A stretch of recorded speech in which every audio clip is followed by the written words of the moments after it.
Ta dziennikarka mówiła, że wywiad z Blake Lively prawie sprawił, że rzuciła swoją pracę i nigdy nie wróciła do dziennikarstwa. Dla mnie, dla mnie to by było to z Anne Hathaway.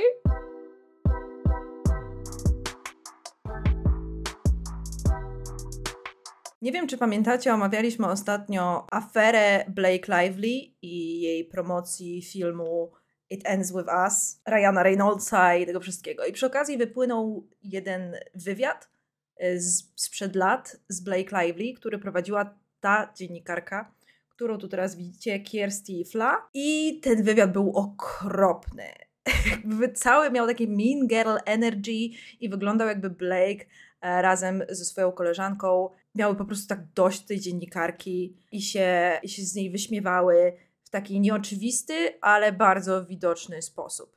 No i zauważyłam ostatnio, wyskoczyło mi na YouTubie, że ta dziennikarka wrzuciła film zatytułowany Anne Hathaway właśnie przeprosiła mnie za fatalny wywiad z 2012 roku. I ja nic nie wiedziałam o żadnym wywiadzie z Anne Hathaway. Nie wiedziałam, że przeprowadziła go ta sama dziennikarka, co tamten z Blake Lively, więc chcę dowiedzieć się, o co chodzi. Więc może dowiemy się od Kirsty. Yesterday, I did receive an email. It was from Anne Hathaway's publicist, and he forwarded a message to me from Anne Hathaway. Wow! Jaka dramaturgia!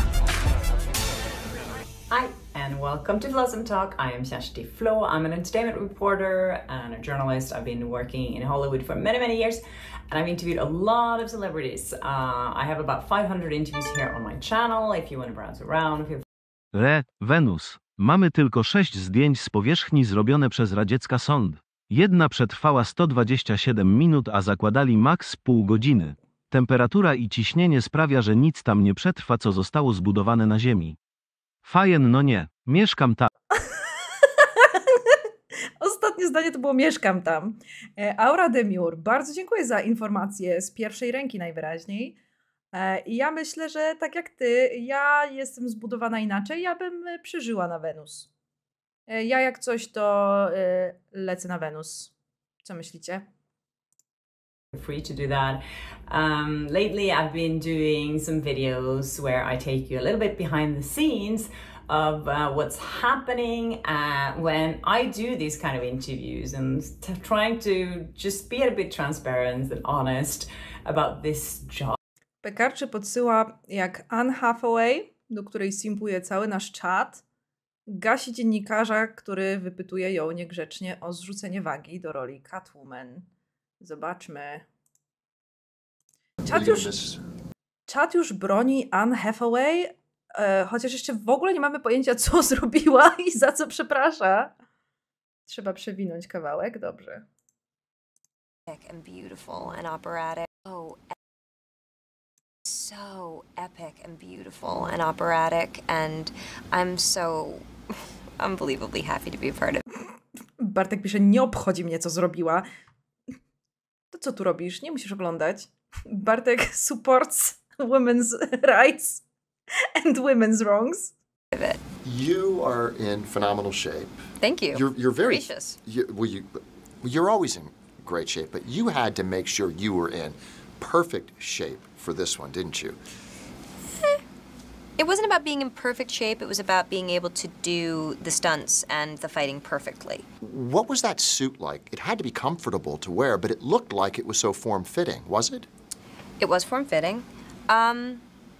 I mean, it's not a pair of sweatpants. I wouldn't describe it as that kind of comfortable, but you know, it was fine. I think Christian had it worse in the Batsuit than I No właśnie, to jest pierwsze, co przyszło mi do głowy. Kostium Batmana wygląda na okropnie niewygodny. Jest cały z plastiku. Ale w sumie to nie wiem, może jemu zadał to samo pytanie. Nie widziałam całego wywiadu. I didn't have my ears covered. When you found out you were... To nie jest ten wywiad, za który przeprasza Anne Hathaway. Nie wiemy jeszcze, za co w ogóle przeprasza. To jest jakiś wywiad, w którym podobno super sobie poradziła z niemiłym dziennikarzem. Going to play Catwoman. Is there a certain regimen you put yourself through in terms of the diet, the workout? What is the feline fitness regime? A lot. It's all the boring stuff that no one ever wants to do. It's just watch what you eat and get yourself to the gym. Any particular workout? Are you trying to lose weight? Well, like, what's the deal, man? You look great. No. No, seriously. We have to talk about this. What do you want? Are you trying to fit into a cat suit? I might be. You are? Oh, okay. Well, secret's out. It's going to take about 10 months. Yeah. At least it did for me. Michelle Pfeiffer had said that she was very anxious to see your take on. Okej, no ładnie, ale gościu też jakby przyjął to dość z gracją, powiedzmy. No, współczuję tym aktorom, że muszą siedzieć i i odpowiadać ciągle na te same bzdury, ale no, taka praca. Kobiety pewnie częściej dostają te durne pytania niż faceci, chociaż mają pewnie równie niewygodne kostiumy. And also to show you more of the celebrities and my interactions with them. So I was going to talk about something else today, but yesterday I did receive an email that changed things.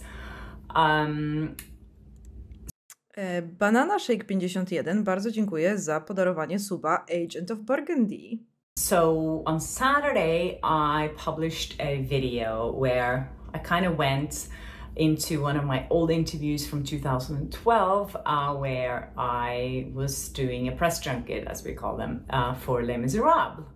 I had this idea that I was going to sing the questions and that the actors could... Oh my god!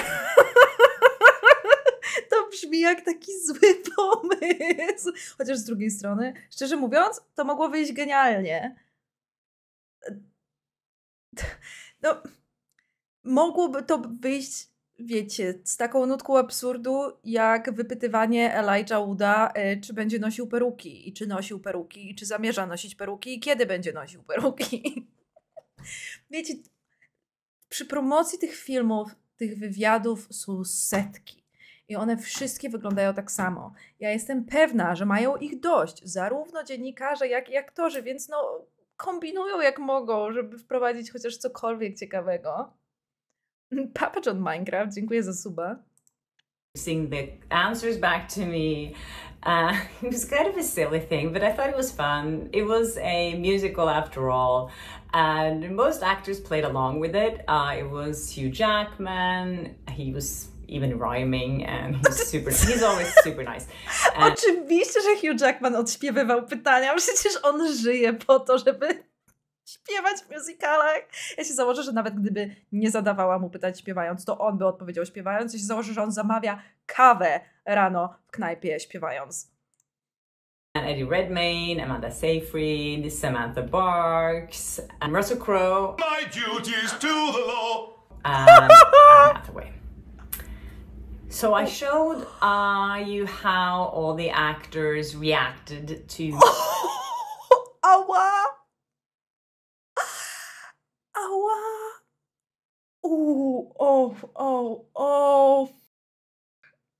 Okej, to by zakończyło moją karierę. Ta dziennikarka mówiła, że wywiad z Blake Lively prawie sprawił, że rzuciła swoją pracę i nigdy nie wróciła do dziennikarstwa. Dla mnie to by było to z Anne Hathaway. Musimy znaleźć, bo ona pokazała to bez dźwięku. Ja chcę znaleźć cały ten wywiad. O, tutaj chyba mówi... This is like top-notch cringe. I mean, it doesn't get better than this. No. No?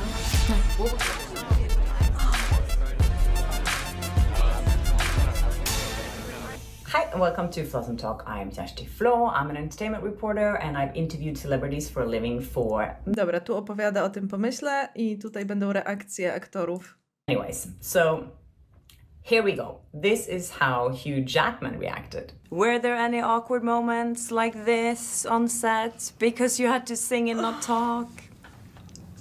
I love that you ask me a question and you stay all on one note, like we're in church. It's very good. There were not many awkward moments like this. We rehearsed for many weeks, 9 to be exact, so we were not embarrassed.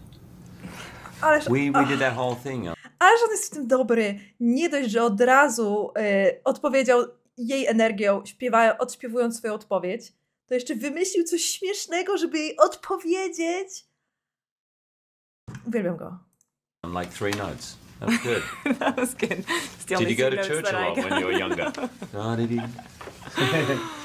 You have to give him credit. I mean, he made a really big effort and he could rhyme as well. I mean, Hugh Jackman is basically one of my favorite actors out there to interview. He's always just super, super nice, so professional.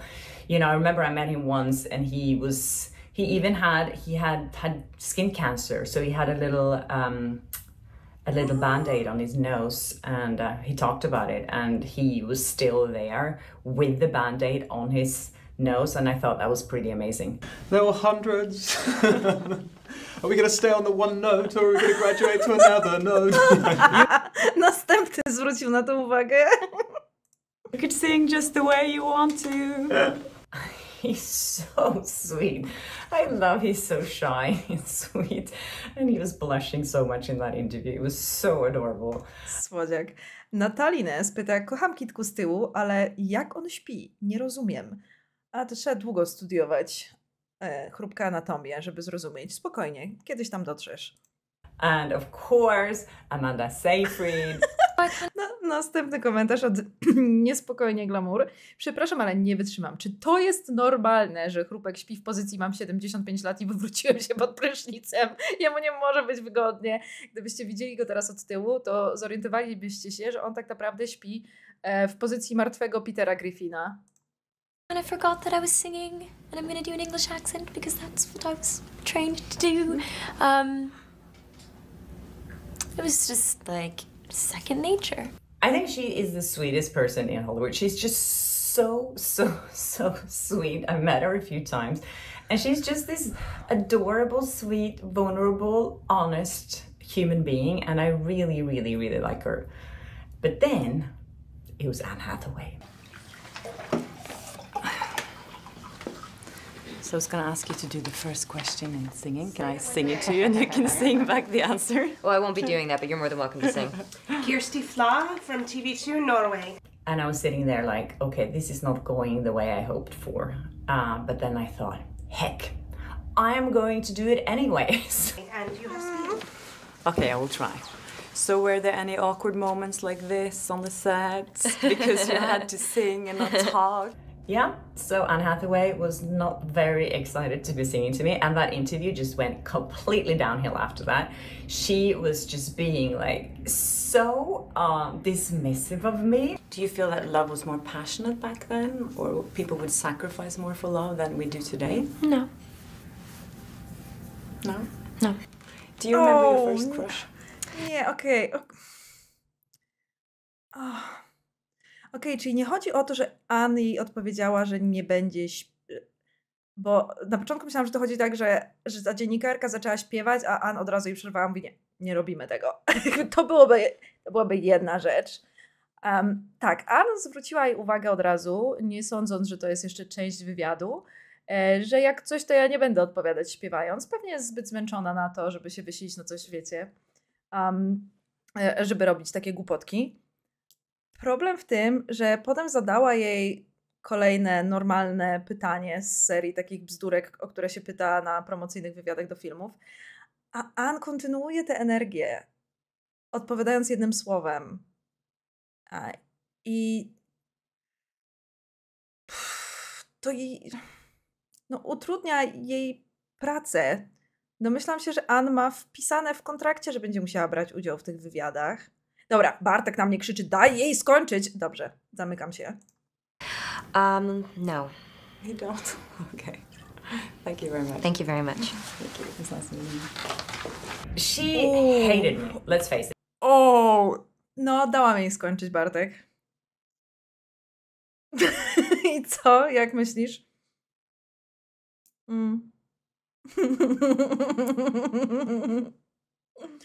Ale to było słabe pytanie, pisze Porcofino. Tak, jak wszystkie pytania promocyjne do reklamówek filmów. One nie mogą być zbyt głębokie ani przełomowe. One są wypełniaczami.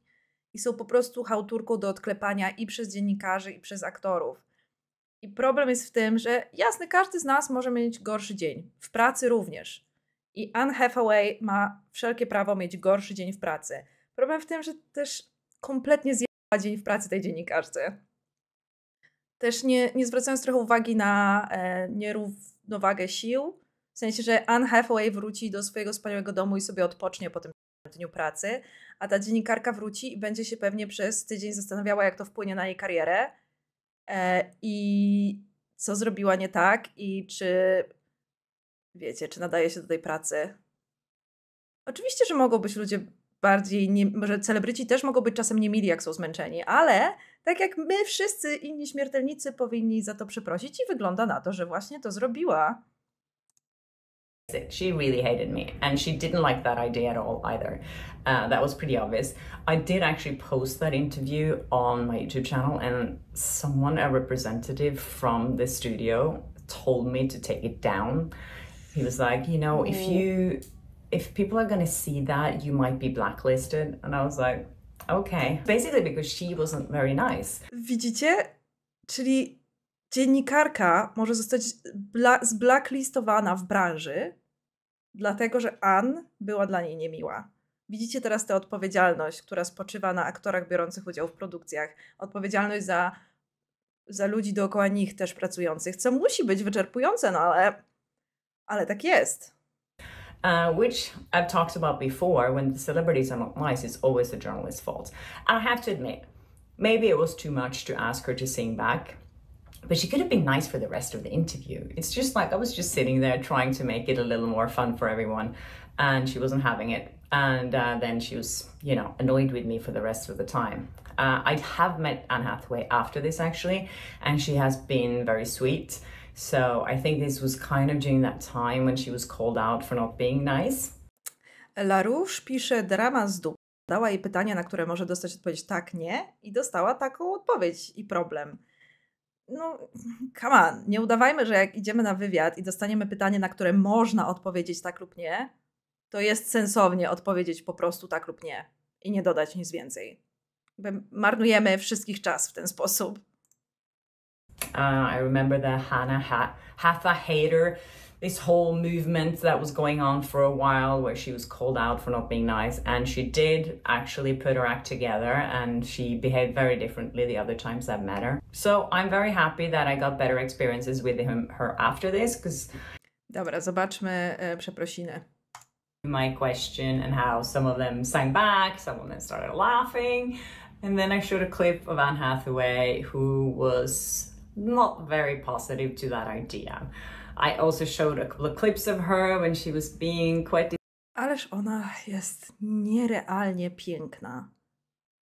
Te oczy zajmują jej pół twarzy, co jest dość dziwne, biorąc pod uwagę, że pół twarzy zajmuje również jej wspaniały nos i jej usta, co znaczy, że ma 3 połowy twarzy i wszystkie 3 połowy jej twarzy są zachwycająco piękne.